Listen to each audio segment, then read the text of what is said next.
God first, everything second. Let's see how we can get this going. Today's episode is how to be a project management professional. Again, how to be a project management professional. All right, countdown. God first, everything second. Five, four, three, two, one. Welcome back, family. This is your boy ED. For all you smart and intelligent folks out there, listen, that just simply means Ed. As you know, I'm back with another one. I have a question for you. Are you ready to elevate your career and become a project management professional? Again, are you ready to elevate your career and become a project management professional?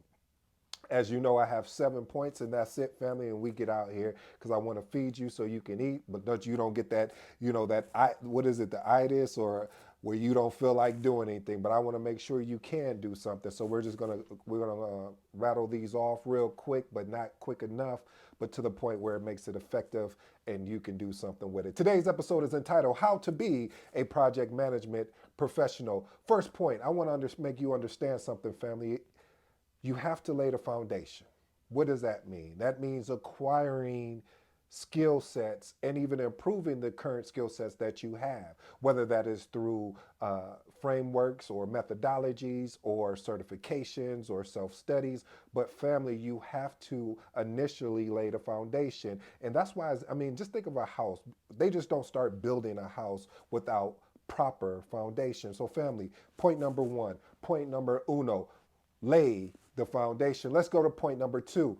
Gain hands-on experience. See, there's a difference. Now, again, I'm a huge avid reader. Whether it's an audible book, meaning I'm listening through it, listen to the book as far as someone reading it to me, or just actually reading a physical copy, or even there's another program. I forgot the app that I've used before where basically it kind of, paragraphs or gives you a synopsis of the actual book. But more or less, the two that I normally stay in is either I'm reading the book or I'm listening to the book, or a combination of both, meaning I'm listening and reading, which then that's when I'm really attaining things. But not to drain this, which I seemed like I was already doing, but really being able to get that hands-on experience, family.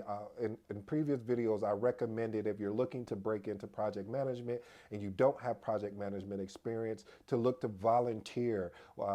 At places that are running projects. Everyone is running a project, they just don't call them projects. But you are smart enough to know that a project, because you're paying attention and watching this channel, you know a project has a beginning and end date. So find items, or I should say projects, that allow you to have the beginning and end date, as well as what this will do is this will give you a introspective look about project management as a whole as well. You're not going to learn everything by just getting hands-on experience on one project. This is going to take time because each project, and more or less, each project is going to be different anyway. That's why part of the definition of project management, or what a project is, excuse me, is unique. So each project is going to be unique, but there's going to be what we talked about in the first point of getting foundation. There's going to be some foundational principles that you can borrow. So for point number two, family, try to work on getting some hands-on experience. Look where there's opportunities to volunteer yourself, even at your job, to maybe assist a project manager that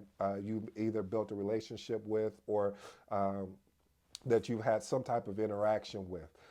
My biggest one, and one of my favorite out of the seven, is enhancing. Well, one of them is enhancing continuous learning. What does that look like?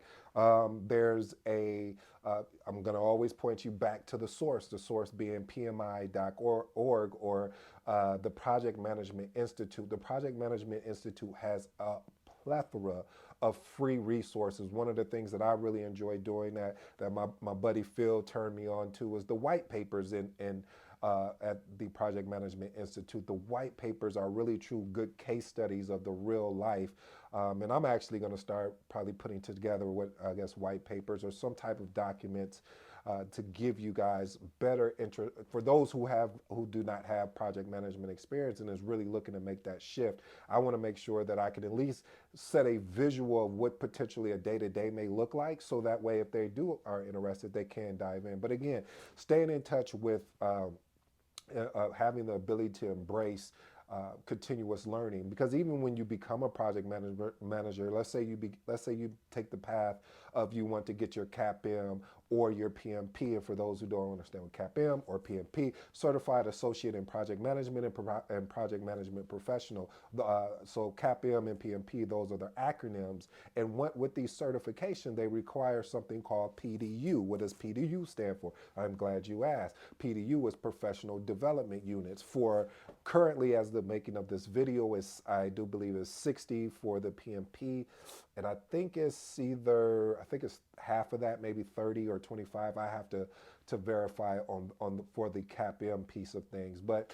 And the only reason why I don't know that number offhand is because if you have a CAPM and you have a PMP, your PMP accreditation hours for going after the PDUs that you're required to get, which is 60, will offset for the CAPM. So I sometimes I don't know that number as strong as I shall, but I'll make sure, family, if you have a question about that, ping me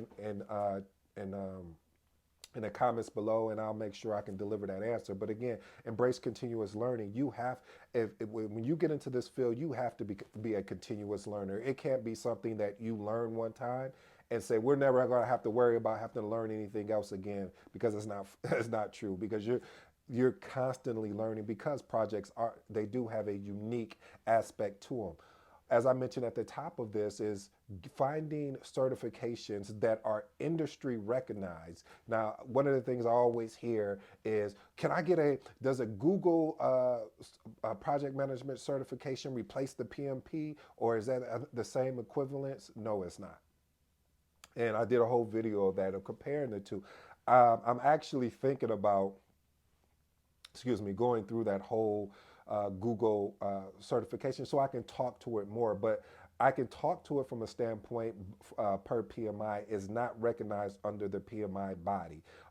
It's a great certification, and I'm going to go do the homework for you guys so I can give you some insight, so I can give you something to say, well, hey, let me tell you what I learned of going through this, and let me tell you what I didn't learn, and is it worth it or not?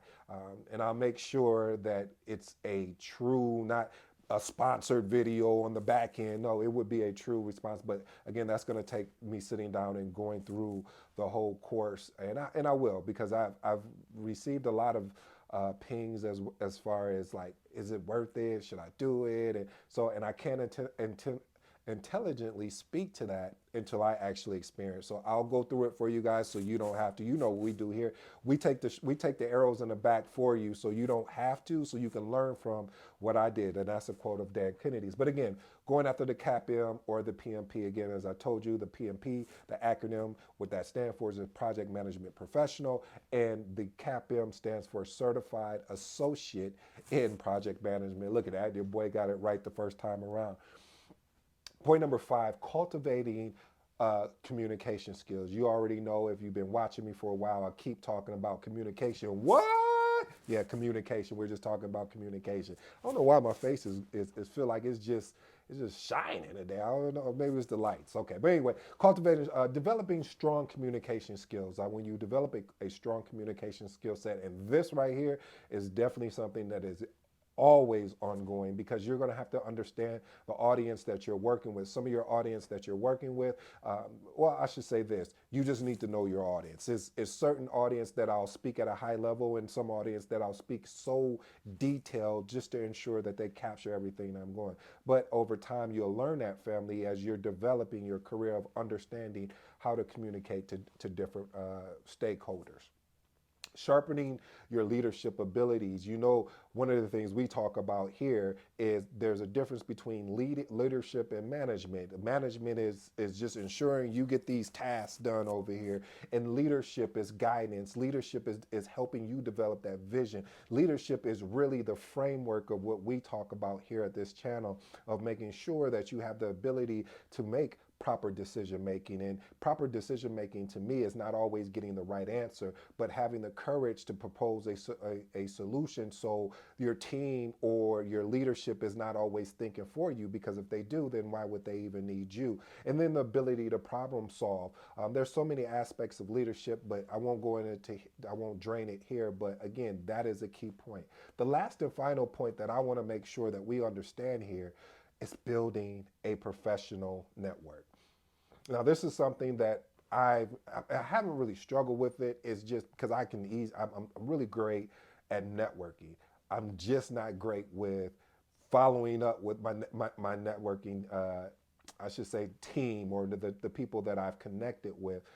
So that's something I'll definitely be working on for this year and just going forward because I make some amazing connections and then it's just a whole let me follow up with this person. What is this person doing? And you got your own things that you're going through. So um, I plan to get better with that, and you have my word here on the show, so you can hold me accountable. But family, it is important to network. That's why I started. This was one of the many reasons that I started this, is because I'm hoping there are new or project managers that have intermediate all the way up to advanced skill sets that I can collaborate, that I can learn something from. I can learn somebody who's making a transition from what they're currently doing to project management. I can understand what was that gap, what were some of their challenges, because I could help somebody else out. Family, I really hope you enjoyed today's episode, and really it was really about building up that, I'll say, that skill set, that hard and soft skill set that you'll have the ability to take on to be an exceptional project manager. This has been your boy ED. Until next time, I'm out.